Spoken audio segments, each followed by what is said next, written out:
Yes, we're back at it again. Now, if there's one thing on this planet I love more than anything, it's a good Western story.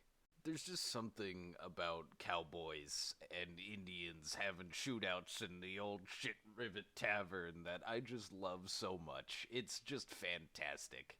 Now, sadly, the Western genre of video games and movies has kind of declined in the past couple years. The only notable one I can think of off the top of my head is Django Unchained, and I loved the fuck out of that movie. That movie was fucking awesome. So, being a Western buff that I am, I'm pretty depressed as the whole kind of deluge of fucking video games and movies is kind of in the shitter. So, when I came across a game, it kind of piqued my interest. It's called This Land Is My Land, and it basically takes the Western genre and flips it upside down, where you play as a Native American instead of playing as a cowboy. And I was like, well, that sounds fucking awesome. Let's give it a shot. So normally when the game starts, it asks you to make a character name, and that refers to you'll see it in the bottom right corner of the gameplay. It's a chat box, and you can talk with other players who are playing the same game as you. I'm not quite sure if you can actually play with other people. I don't think you can, but it's part of the game, and it is very nice to be able to speak with veteran players and ask them tips and tricks on how to actually do stuff in the game, because the game doesn't really tell you or show you how to do stuff really good. It just kind of says figure it out, and sometimes I like that, but it depends on the context of the game. So now we start off the game in, I'm not really sure what kind of fashion. I'm not really sure what's happening here. I don't really understand the historical context of this. I'm guessing these are captured Native American warriors and they're going to be brought to like a fort or some sort of prison or something. I'm not quite sure what's happening. Also, it asks you to name your lineage and then you pick a power. And well, it's more like a sign, right? And the sign, gives you different abilities. One will give you more health, but give you less carry capacity, and, vice versa, yada yada. I'm not really sure what's happening here because it doesn't really explain it. I don't know if I'm a prisoner on the train or if I'm the guy rescuing the people from the train. It doesn't really specify, and it doesn't explain it either. Once you're dropped in to the game, it doesn't do a good job of really explaining anything beyond, well, it just happened.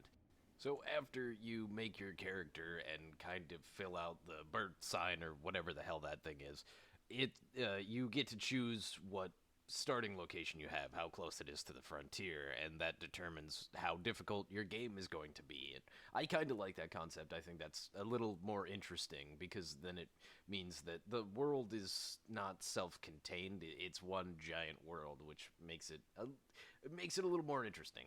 I do enjoy that. Also, I thought I was terrible at sound mixing, but I'm going to give a headphone warning for this next part. I'm going to completely unedit the audio for this part so you can understand the shock that I felt the first time I heard this fucking bit, this sound bit. It is actually awful.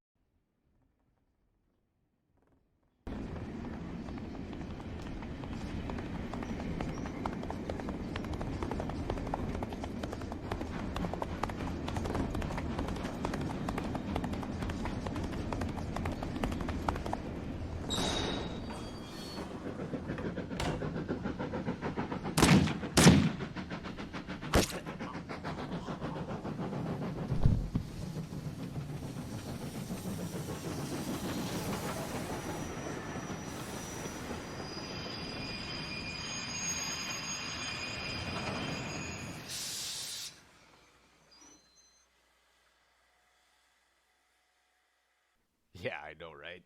We're walking into the fucking hornet's nest now, boys. Now, I know what you're thinking. Where's the gameplay? And don't worry, we're getting to that. But first, we have to do a tutorial. So the first bit of text we see, or the first kind of communication we see from any character in the game is your character. I named him Dan the Warrior, mainly because I thought it was funny. He basically says some shit about, like, oh, I had to drop my weapon and stuff. Now, I'd probably be rushing through this scene because I already played through this tutorial, like, twice, and that was because I needed to do that just to get footage.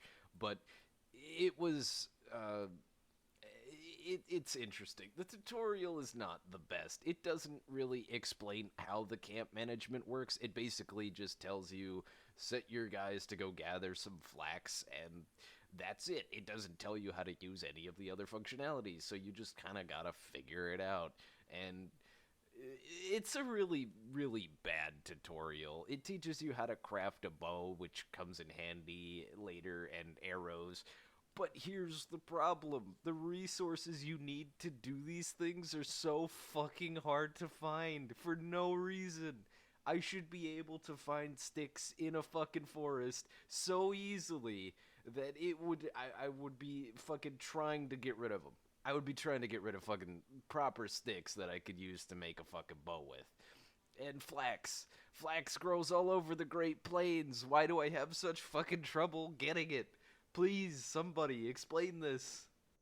So now that we're past the original, like, tutorial island stuff, where you're not really allowed to do anything beyond what the game says to do, you get approached by one of your tribesmen, and he says, I know where the guys that jailed me are. We should go get them, because they're bad guys. And I tend to agree. I don't like those guys. They kind of suck. So yes, we're gonna go hunt them. We're gonna go kill them. Yeah, they're bad guys. Fuck them.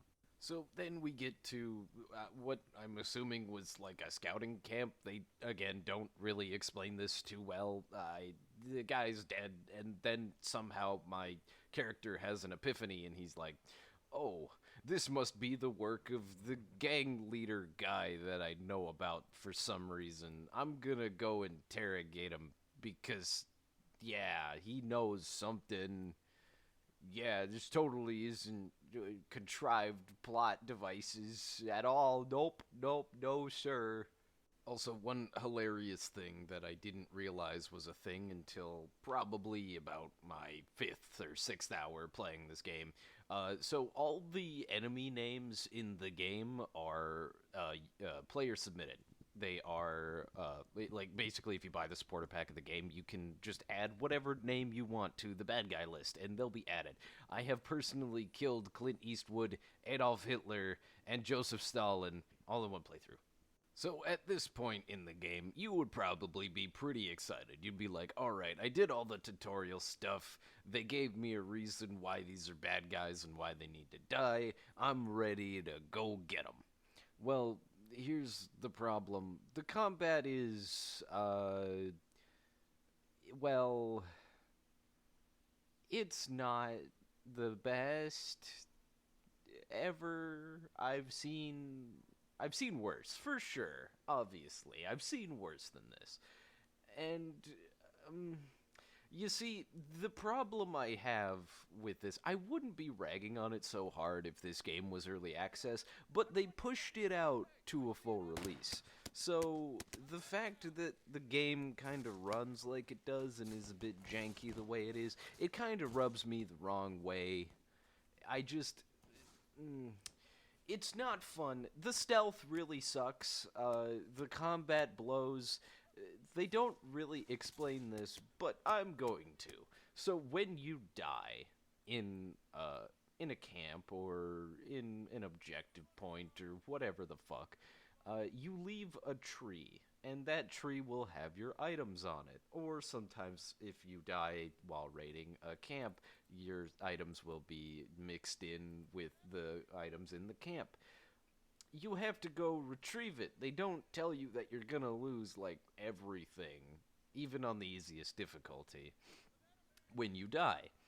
And that becomes a real pain when you get into firearms, because, you know, crafting ammo is a total pain, and finding ammo or buying ammo is expensive, so there's that.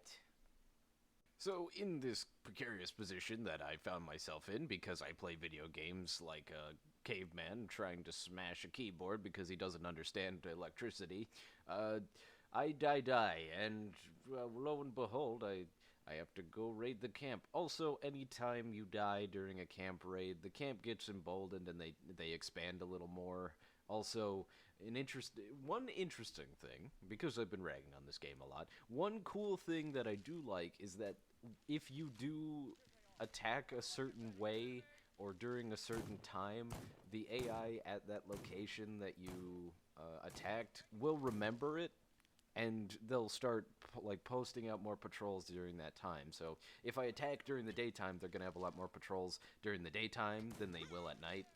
And it's kind of a way where you can manipulate them in order to make the camp do certain activities at certain times. So like if I actually wanted to go in at night, I would attack during the day and like flee, and then they'd be like, oh well, he attacks mostly during the day, so we better have more patrols during the daytime, and you know, that sort of thing.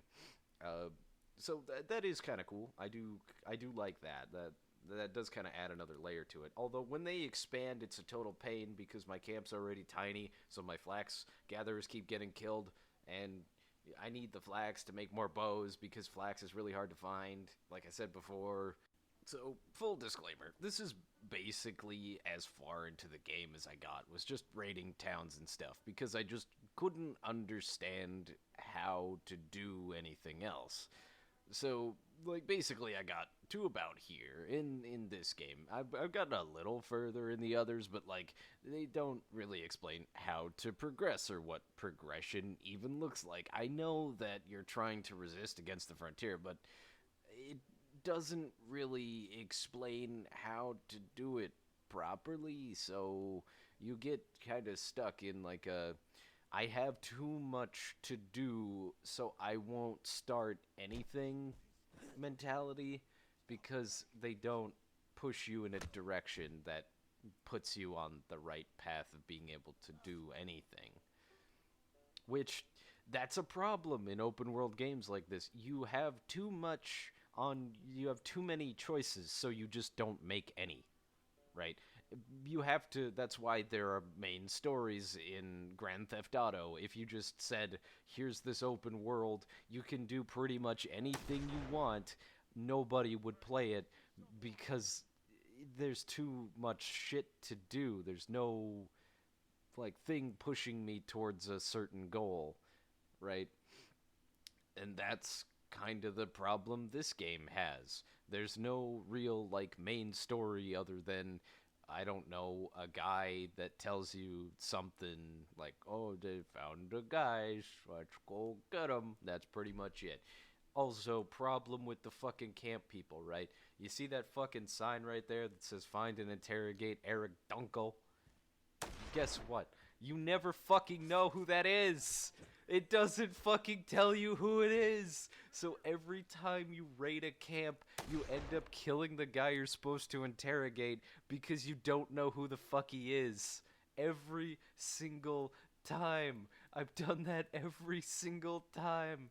And it doesn't fucking change. I can't, like, use my whatever fucking, protagonist senses to figure out who my target is, even though I know exactly who the guy is because my character knows him, but he couldn't pick him out of a crowd if he fucking tried. It's so stupid. It doesn't make sense. I hate it so much. And so, with the embers of curiosity lit and the inspiration of man ablaze, we've come to the part where I ask myself, do I like this game? I think it deserved better. I really do. I think this game deserved so much more than what it is. I know that the devs pushed it into full release. I don't know if they're still working on it. I don't think they are, mainly because of what state the game is in as I'm playing it right now. It deserved so much more love and care than it has received, and it makes me very sad. Because I'm sure that somebody like myself who really enjoys a good Western story, which is why we play Red Dead Redemption 2, would love a game like this. So, Game Lapse, I just want you to know, even though you'll never see this fucking video, that I don't have any contempt in my heart for you. I think what you guys do is fantastic. But please never abandon a game like this. It makes everybody really sad when you do that, or at least say something about it that, at least gives us a little bit of closure in our hearts. I remember hearing a lot about this game when it was being developed, but I never actually saw anything about it. And I can see why now. There isn't a whole lot here to make anything out of. And I really struggled with this idea of making this video too, because I didn't know if I could actually make anything out of it. And it does depress me a bit because the game world is actually very beautiful. The graphics are very nice, and I do enjoy looking at the scenery and just kind of exploring the forests. A lot like I do in Red Dead Redemption 2. The world is beautiful, but it feels so empty that it's just kind of like Fallout in that sense. It's not meant to be depressing and you are wandering around a wasteland with nothing in it, but it does feel like that, and that is a big problem. I know it's the frontier, right? And that it was the age of expansion in America where we were trying to push out west. But at the same time, there was still shit out there, right? Like, there were towns popping up, and there were prospecting, and, like, all kinds of shit. But it just feels like they got bored halfway through and decided to say fuck it. And that's the part that I just can't get behind. So I did actually plan on making this video like a month ago, but I ended up getting that thing that you can't say on YouTube. So then it kind of went on the back burner, and I had a bunch of work stuff to do. But I'm glad I actually finally came back and decided to make this video. I did enjoy making it, but like I said, I'm more disappointed than anything in this game. I don't think it's inherently bad. I don't think the devs are bad. I think what they do with the games they make are really good. But this game might have been one of those things where it was something that they wanted to make but just couldn't. So they just decided to throw it into full release. And that was kind of that. Well, I guess it's that time, partners. We gotta, sign off the radio net and say good night for the evening or day. I don't even know what fucking time it is. I've been staring at a computer screen for the last 3 hours editing this fucking thing.